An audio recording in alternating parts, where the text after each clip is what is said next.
그 문만사에 오니까 그 엄청 따뜻하네요. 예, 분만사는 아무래도 이제 출산이 임박하거나 출산한 모돈들이 있는 곳이기 때문에 다른 곳보다 깨끗하고 훨씬 쾌적합니다.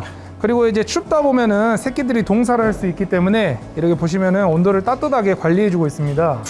그럼 그 출산 시 임박하면 어떻게 알 수 있나요? 예, 이제 출산이 임박하게 된 모돈은 이제 몹시 불안해하고요. 주둥이로 물건을 물거나 밀어내고 배뇨, 배분 횟수가 증가하고 외음부가 이렇게 충혈되거나 부어오르고요. 그 다음에 이제 갈색 점액 같은 게 나오고요. 마지막으로 이제 젖을 짜보시면은 젖이 조금씩 분비되는 걸 확인할 수 있습니다. 이제 양수가 터지게 되면은 1시간에서 2시간 내에 분만이 시작되므로 근무자가 옆에서 대기해야 합니다.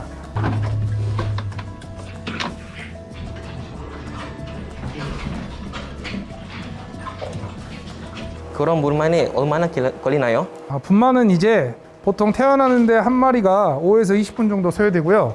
모돈 한 마리가 전체 다 마무리되는 데는 2시간 정도 소요됩니다. 그럼 주의사항은 어떤 것이 있나요? 예, 이제 주의사항으로는 난산이 있는데요. 난산은 양수가 터지고 나서 3시간, 진통이 시작되고 나서 2시간 동안 새끼가 태어나지 않으면 난산이라고 판단합니다. 그 난산 주치에는 어떻게 있나요? 그 병원에 가야 하나요? 이제 병원에 가는 건 아니고요. 난산으로 판단되면은 모돈을 일으켜 세워서 반대로 눕히거나 또는 손을 넣어서 새끼를 직접 빼실 수도 있고요. 근육 이완제를 놓으실 수도 있습니다. 그 손으로 직접 그러요? 예, 괜찮아요? 손이 새끼 돼지보다는 작기 때문에 모돈들도 아파하지 않고요. 또한 이제 산통이 계속되면은 모돈의 생명까지 위험할 수 있기 때문에 4시간 이내에 빠른 판단을 해서 행동하셔야 됩니다. 마침 난산이 있었나 보네요. 저였으면 돼지가 새끼가 안 나오고 힘들어하면 머릿속이 하얘져서 아무것도 못할 것 같아요. 저는 그 병원에 데리고 가야 하는 줄 알았는데 그 단계별로 그 조치가 있고 그래도 그 나오지 않는다면 그 의사를 그 부르는 방법도 있다고 해요.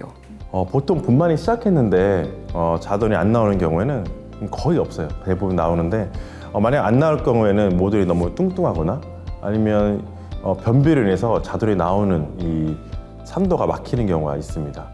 이런 원인을 제거하면 난산의 비율을 줄일 수가 있습니다. 그리고 이 손을 넣어서 자돈을 빼는 경우가 있어요. 그럴 때는 반드시 장갑을 끼고 유활제를 바르고 소독약을 뿌리고 입수를 해야 자돈도 다치지 않고 산도도 다치지 않게 자돈을 빼낼 수가 있고요.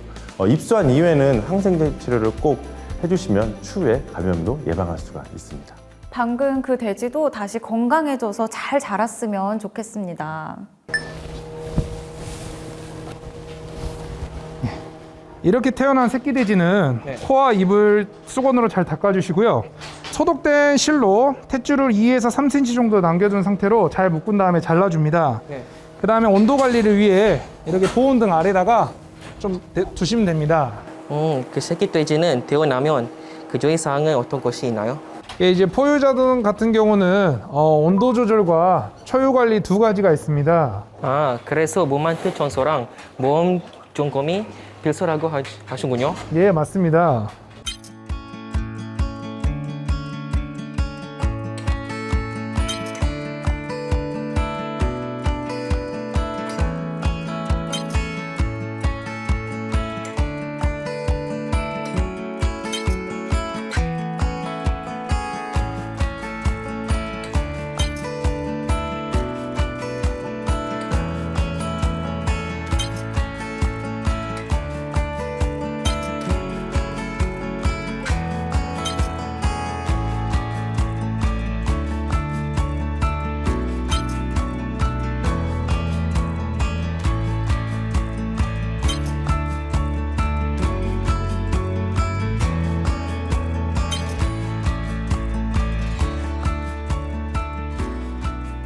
포유자돈이 태어나고 관리해줘야 하는 일이 한두 가지가 아닌데 이 부분을 조금 더 자세하게 설명해 주실 수 있나요?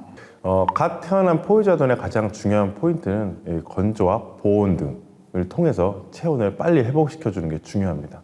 초유를 빨리 섭취해야 활력을 갖고 자돈이 편하게 생활할 수가 있는데요. 생후 1일에서 3일 정도의 자돈 같은 경우에 적정 온도는 30도 전후입니다. 막 태어난 후에 잘 닦아주지 않거나 보온 등이 없으면 이 외부 온도 차로 인해서 이 저체온증으로 자손이 폐사가 날 수가 있습니다. 포유자들이 태어나면 바로 탯줄을 자르고 몸을 닦아서 보온 등에 넣어서 체온을 보온해 주는 게 굉장히 중요합니다. 또한 포유 모돈의 초유에는 이 면역 글로불린이나 영양분의 함량이 매우 높습니다. 모돈의 태방 구조상 뱃속에서 항체를 전달하지 못하고 태어난 이후에 초유를 통해서 장관계를 거쳐서 이 면역을 주게 됩니다. 그렇기 때문에 반드시 초유를 섭취를 해주게끔 해줘야 됩니다. 근데 영상을 아까 보니까 새끼 돼지가 젖을 먹고 있는데도 위치를 막 바꾸시던데 왜 그러시는 건가요? 양자분해기라고 하는데 포유를 하다 보면 다 고르게 잘 크는 게 아닙니다. 앞쪽 젖을 먹는 자돈은 잘 크고 이 뒤쪽 젖을 먹는 자돈은 좀 작게 됩니다. 그래서 점점 위축이 발생되는 개체가 자돈이 생기기 때문에 이런 작은 개체만 잘 모아서 다른 모돈에 포유시킬 수 있는 기회를 더 줄 수가 있고요. 큰 개체들은 또 따로 모아서 큰 개체들만 따로 모아서 키울 수가 있기 때문에 이렇게 고르게 분포해줘야 다 같이 고르게 잘 클 수가 있습니다. 선생님, 포유 모돈과 자돈이 여기서 4주 정도에 하셨는데 이후에 여기서 관리 어떻게 해야 하나요? 이제 포유모돈의 관리에 대해서 한번 알려드릴게요. 포유모돈의 경우 자돈에게 젖을 통해서 영양분이나 면역을 전달하게 되는데요.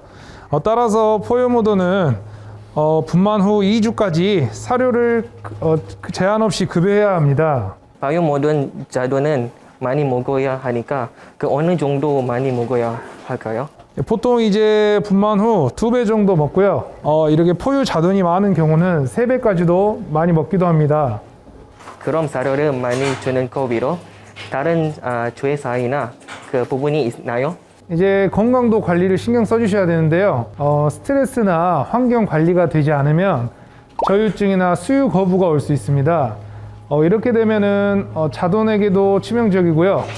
모돈도 치명적이게 됩니다. 자돈 같은 경우는 이제 영양분 섭취가 잘 안 되기 때문에 성장이 잘 안 될 수 있고요. 모돈 같은 경우는 유방염이나 그 이외에 각종 질병에 걸릴 수 있습니다.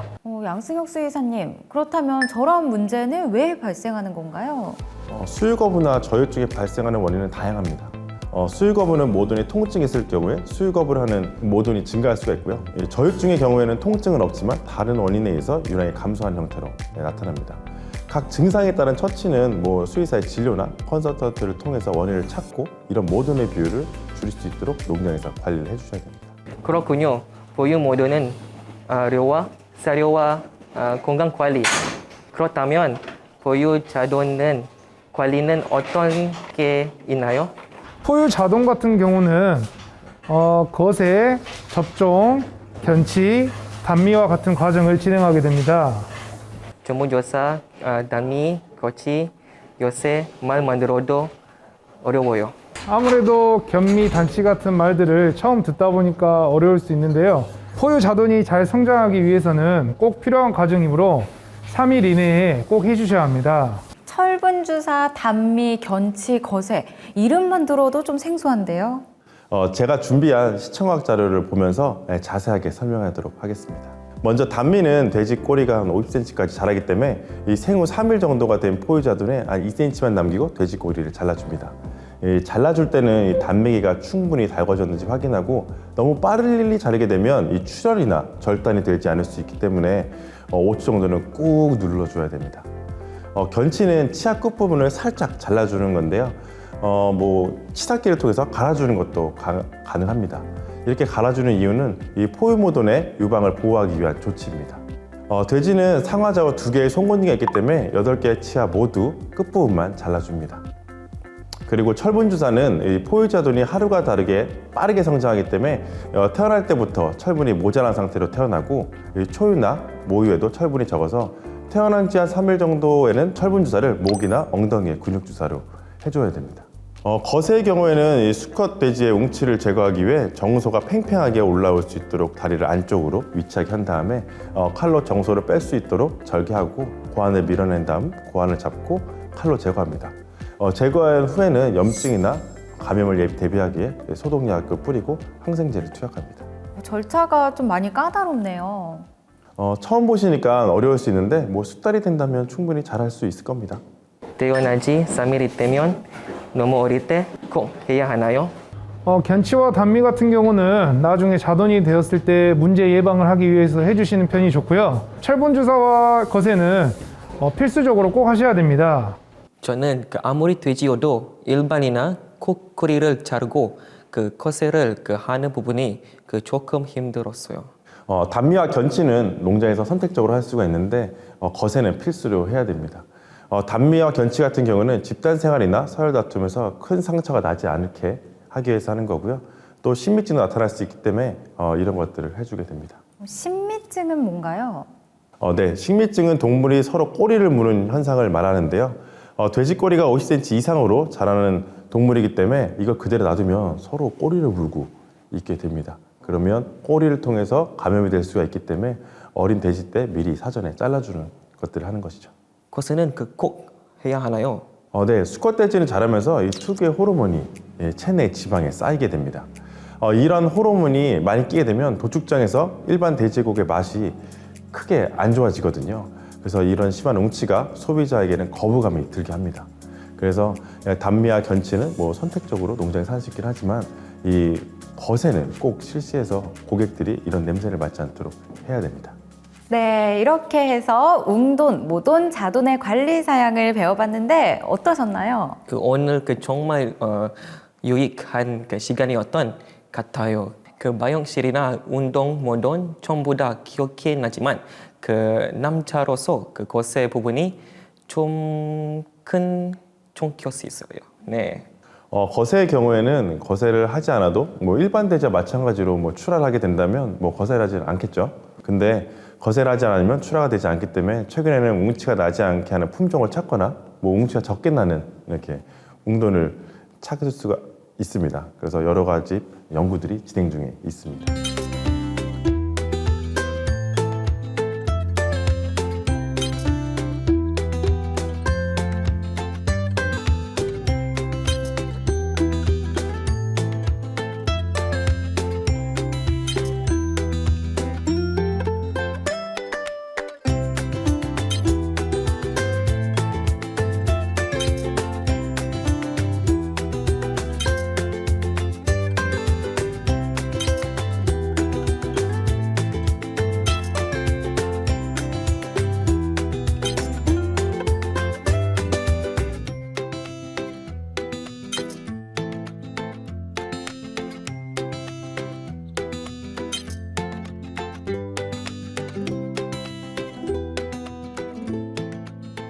나우팔 씨 정말 고생 많으셨습니다. 네, 아닙니다. 저도 아기 돼지 보고 어떻게 관리하는지 알게 돼서 보람차로였던 것 같습니다. 네. 수의사님, 오늘 나우팔 씨가 배운 내용을 한마디로 정리한다면 어떤 내용을 배운 건지 정리 좀 부탁드릴게요. 오늘 나우팔 씨가 배운 걸 한마디로 정리하자면 돼지의 출산과 임신으로 말할 수 있을 것 같습니다. 임신과 출산은 양돈장에 있어서 제일 중요한 부분이 이 PSY, 이 MSY를 좌지우지하기 때문에 매우 중요합니다.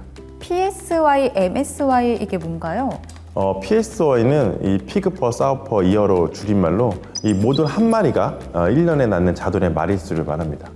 MSY 같은 경우는 마케티드 피그 퍼 사우 퍼 이어라고 하는데 이 모든 한 마리가 1년에 낳는 자돈이 판매될 때까지 말하는 두수를 말합니다. 한마디로 많이 출산하고 많이 주화하고 이런 뜻이 있네요. 네.